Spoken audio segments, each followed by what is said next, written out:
The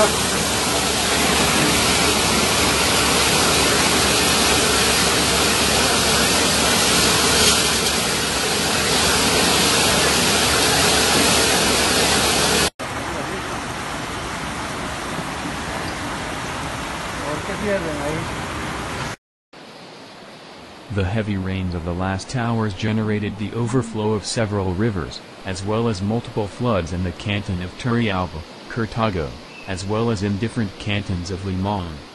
Several images collected by the Turrialbeños show what happened when the water got into various shops.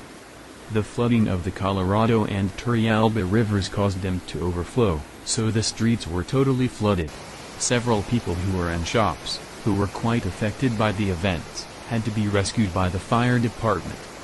Some locals reported that at least 5 years ago they did not see a situation of this type because of the rains.